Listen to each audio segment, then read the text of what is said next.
Welcome to the Occupational Safety Leadership Podcast, episode number 307.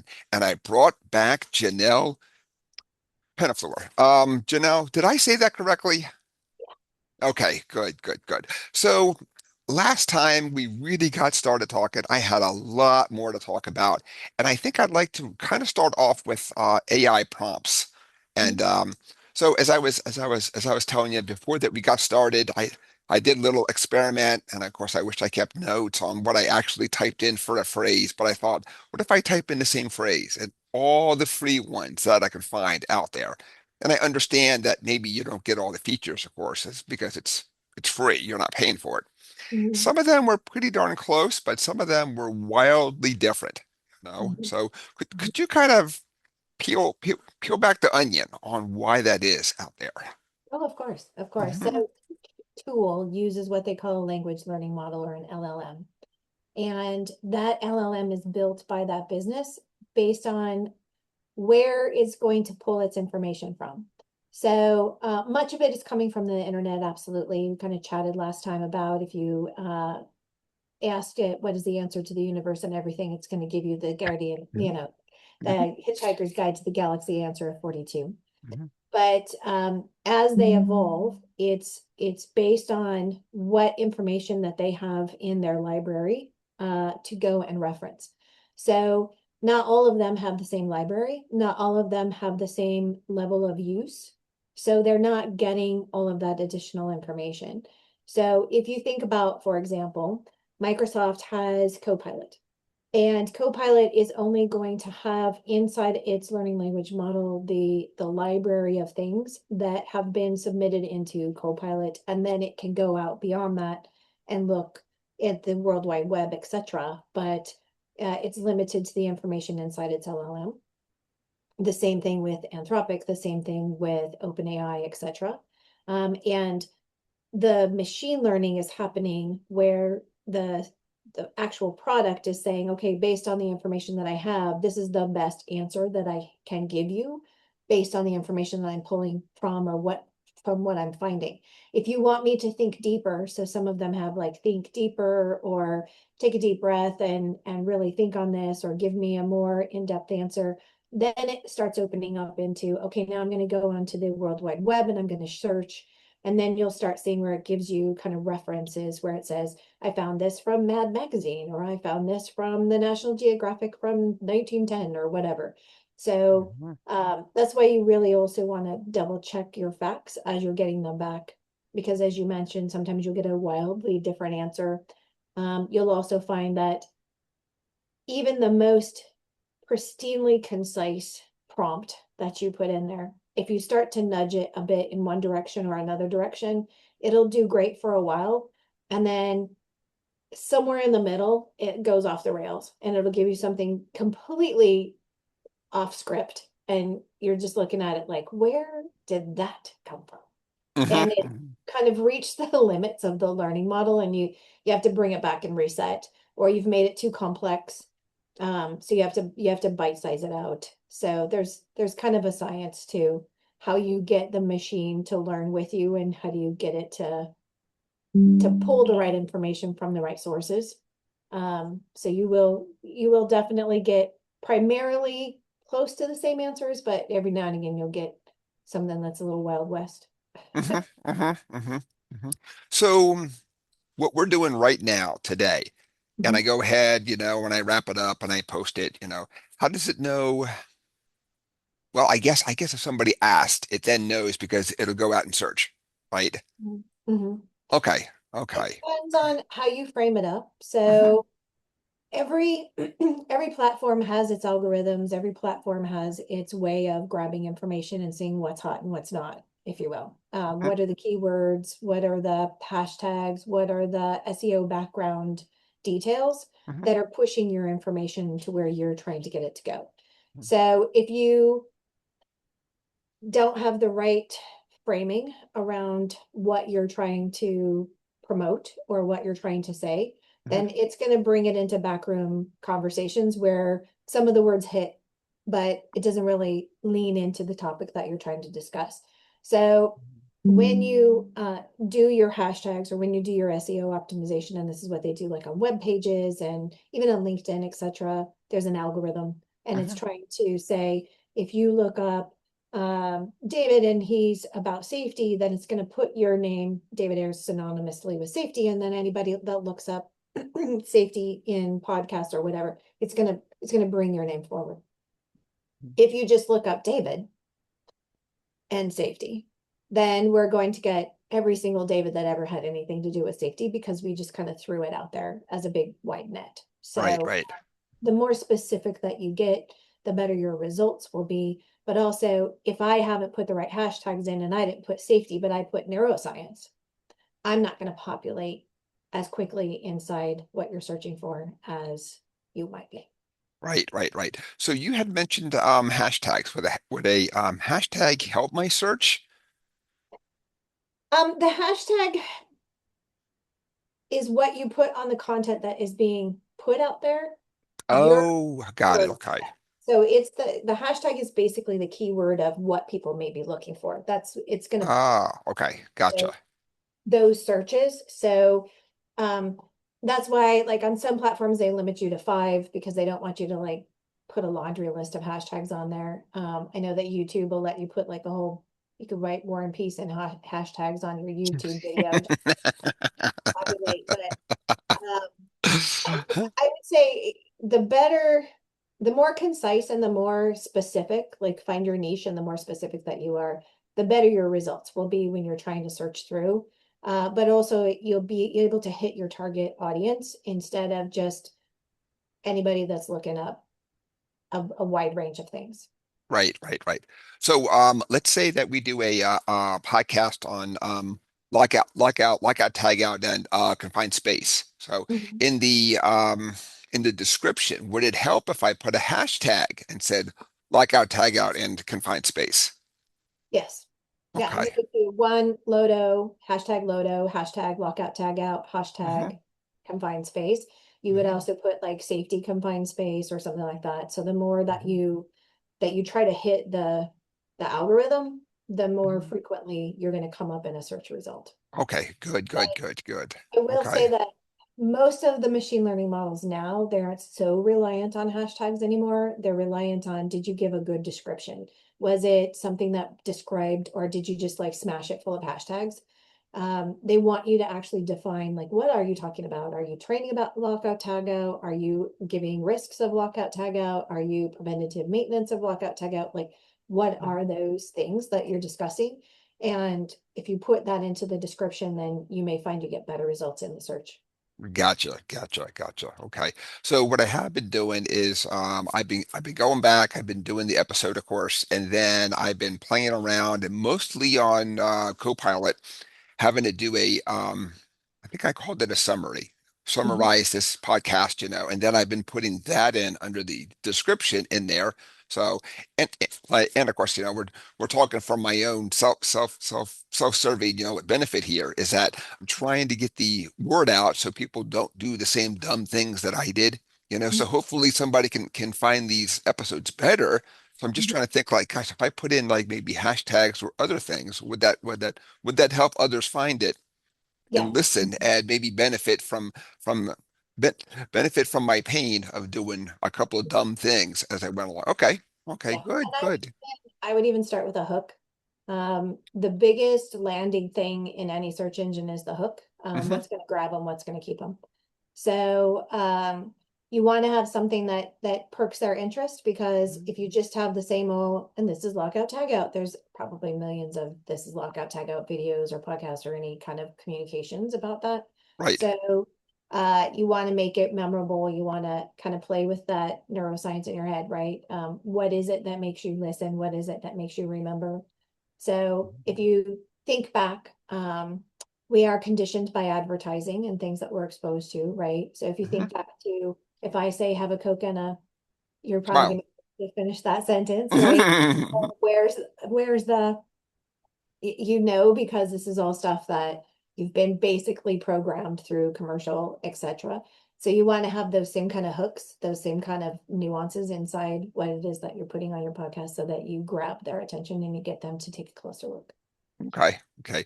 So for the listeners out there, so if they want to go back and find something, so it sounds like they need to be a little more specific. So I think in my example, I was probably a little too broad. Now that I kind of sit down, I kind of understand the prompting more and um, what do I want to call it? The nuance that you have to put in there too. Um, so if somebody was going to go back and look up something for lockout, tagout, and training, could they say something like, "Show me these specific lockout training requirements"? Yeah, so if Okay. the way that I would treat any of your AI tools, primarily around like if you're using ChatGPT, if you're using Claude, if you're using Copilot, if you're using Gemini, those are your conversational ones. Those are the ones where you're basically treating it like it's a little baby assistant of yours. Mhm, And mhm. you're trying to train this assistant what you need. So if you just say, go find me all the lockout things, that's way too ambiguous and you're going to get a dump, a data dump, and you're going to get what I can find close enough. It's kind of like when you go into Google and you just type in lockout, tag out, you just get a dump. But if you can say, um, pull me lockout, tag out procedures step by step for locking out and tagging out a conveyance in a warehouse in whatever type of industry or manufacturing, et cetera, then it's going to go and it's going to look and it's going to say, okay, where's a standard operating procedure? Where is somebody published on this before? Where is it? And it's going to bring all of those things forward. And then you can prompt it by saying, give me an example of what good looks like, or give me an example of one that doesn't have enough information so I could use it for training. So you're talking to the AI as if you're talking to another person. It feels a little bit weird at first. Like folks are like, but it's a machine. How does it know? It doesn't have feelings. It does not have feelings. And I think you and I joked about sometimes I curse at it. Sometimes I'm like, I don't understand what you're doing. What is the matter with you? Like, but it's good for therapy too, right? Mhm. But yeah, the more that you can, the more detail, the who, what, where, when, why, and how that you stick in there, the better the result is that you're going to get back. Okay. Okay. So you started to talk about the second topic and how AI is like a little baby assistant, and we're kind of training that assistant. So do you have any tips and tricks on training that assistant I that you can do. think of? Okay. I do. Think of it as if you were training a new employee, or if you're a parent, if you're trying to get your child to give you back the outcomes that you're looking for.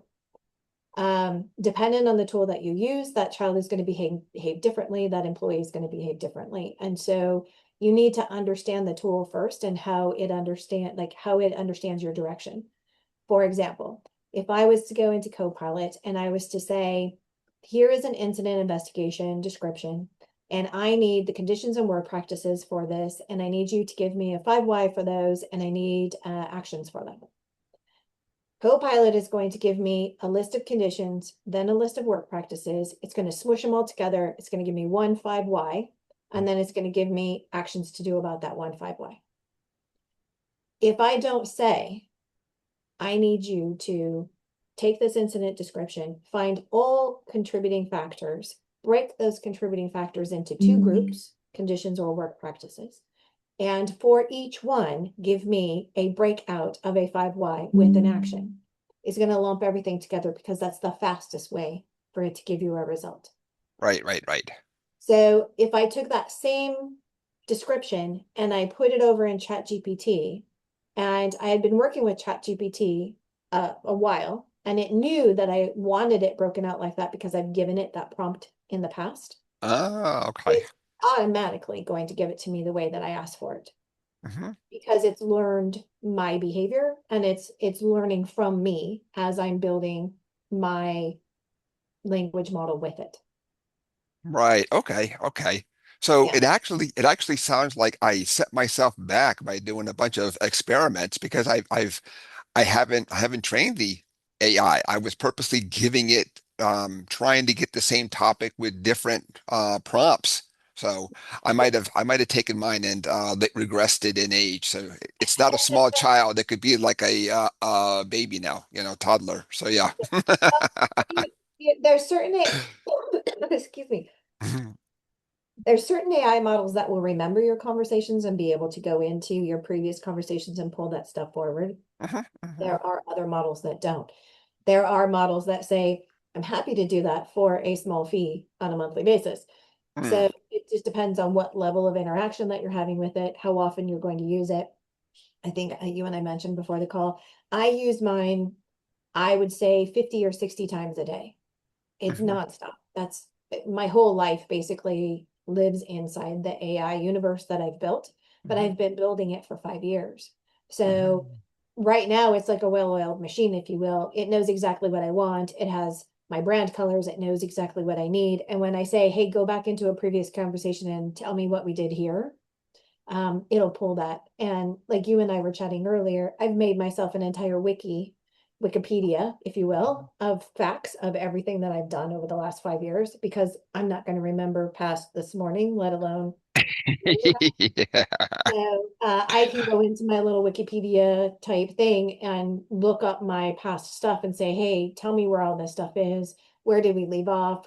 Where am I at? What do I need to do next? And it pulls it all up for me. that would be great because I do projects and at times I'm like, oh, what company was that? Where was I at? How did I do my file system? And that sounds really good, actually, really good. You Yeah. know? It's like Yeah. my own little card catalog, if you will. Oh, and it's a whole lot faster because you don't have to look. You tell Yeah. it to go look I for say go you. get it. Yeah, I say go get it. And there's like Claude does this now. I can set it and forget it, if you will. Hmm. I can say, here's a project that I'm working on. Here's what I need you to do. Here's the outcomes that I want. Here's my OKRs, outcomes, my key results, all that kind of stuff. This is what I'm looking for. I give it a very detailed prompt. And then I say, I need you to just go do it. Just go do it. And you and I were chatting, it will actually go and log in as me, and it will go onto the internet and it will go do the things as me because I've given it permission to do that. So when we chatted on the previous podcast about being responsible with your use of this, just know that very similar to the internet, whatever you're putting into this AI version of you, um, it's remembering so that it can have the conversation with you, but it's also available to the owners of that LLM and Mm-hmm. potentially anybody else that is going into that LLM, depending on what their guardrails are that they've put on there. So don't start doing it at work and sticking in all of their proprietary stuff and being like, oh, get me that. Like, make sure that your employer is okay with you putting stuff in there. Sometimes they don't want your labels or even their logos or anything in there. It opens up to liability and things. So use it responsibly. Make sure that what you're putting in there is stuff that you own, stuff that you're comfortable putting out there. And like you and I mentioned, before I start telling it how to get into my various tools, if I have the same password for that in my bank account, I've now put my password out there. So make sure that you're super cognizant of how you're using these things. Yeah, yeah, yeah. Well, I'm sure that some companies they want to harness this power, but like you said, they're really worried about, well, how do I put my stuff out there? And you created your own wiki, of course, but that also means people can get into it. I shouldn't say get into it. It's out there, I should say, right?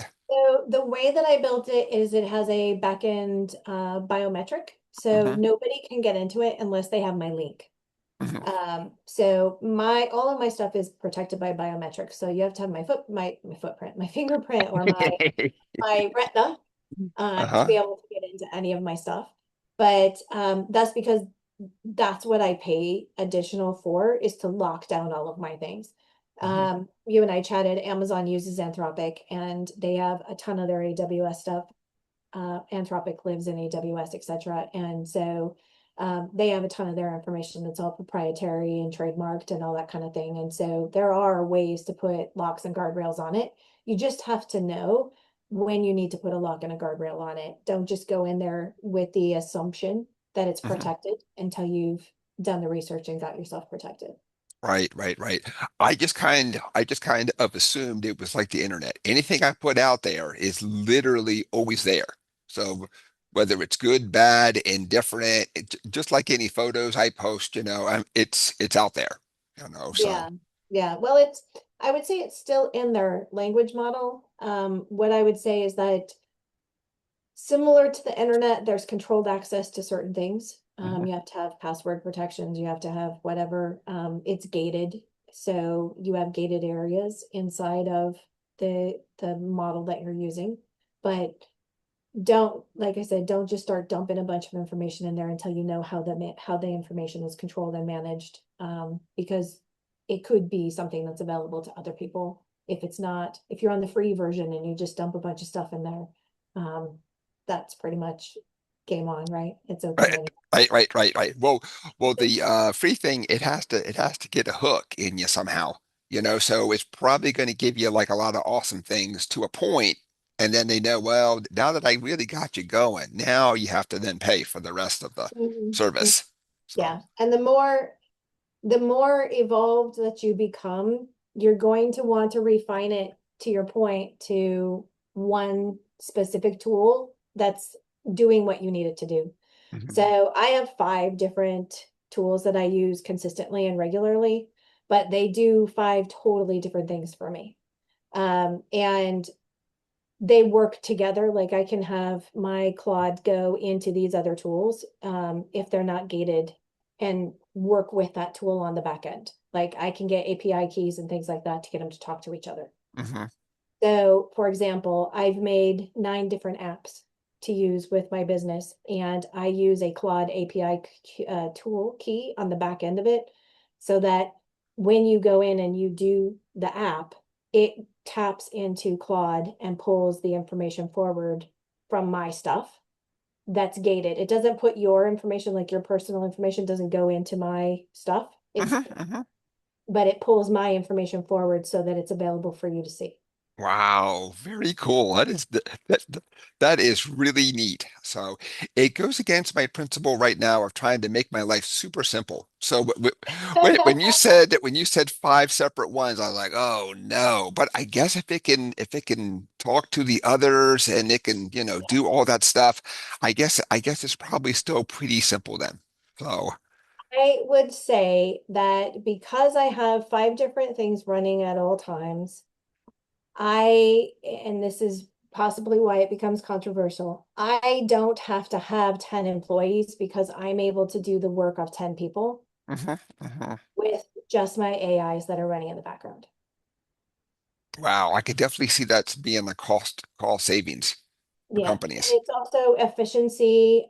Anything that I have to do on a spreadsheet, I don't do it on a spreadsheet. I give it to AI and I tell AI to put it together for me on a spreadsheet. Mhm. Anything that is a redundant task, balancing my checkbook and different things like that, I don't do any of that stuff. I hand it off to AI and I say, you just need to give me the Reader's Digest version of what just happened over here and let me know.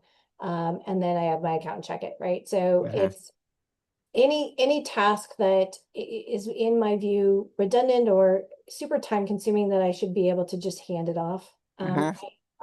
I hand it off. I'd rather focus on other things. Right.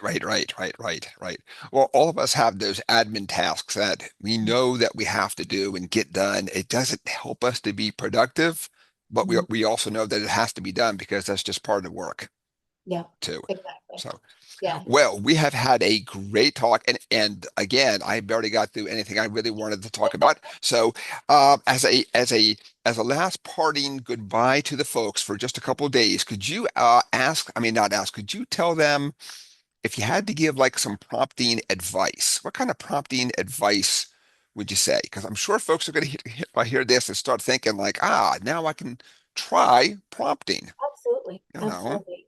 Prompting advice is just do it. Go out there, play with it, find a tool that you really like, something that you can learn from and learn with, and just throw a bunch of stuff at it. It's not going to let you do anything inappropriate or illegal. We kind of chatted about that responsible use. It's not going to say this is how you go and do terrible things to people or any of that. It's really going to tell you, I'm sorry, I'm not going to answer that. It will push back. Um, but go play with it, go learn from it, treat it like, okay, hey, I'm going to give you the most difficult question. I'm going to ask you, what is the answer to the universe, and see what the answer is that you get back. I also encourage that when you're playing with it, say, give me the references that you got this information from. Like, what did you go and find? Where did you find this from? Or did you just make it up? Mhm. Because as we mentioned in the previous podcast, it can hallucinate. It'll give you an answer just because you're looking for an answer. So you really need to trust but verify the answer that you get. Right, right, right. And all of us have heard that anything that has your name on it means that you reviewed it. Hmm. Don't just grab it and do a copy paste and say, well, it has to be right. You Hmm. know, my prompting has never been wrong. It has to be right, you know? Yeah, I have yet to find a perfect generation of things. Plus, a good rule of thumb is if you're going to cut and paste stuff, like if you're going to post things, there's a lot of like content generations. You can do chat GPT and all that kind of stuff. Double check it, make sure that the information's accurate, but also it's not going to sound like you. It's going to sound like an AI wrote it. Hmm, So hmm. anything that you go to publish, you can have them help you. You can have them edit. You can have it do some formatting and what have you, but the voice needs to be yours. So go in and like the first sentence and the last sentence and somewhere in the middle, put your own voice in there, have it sound like you. Eventually, it's going to learn your tone and it's going to learn how you communicate. So your emails are Ah, going to sound more like you. Your content creation is going to sound a lot more like you.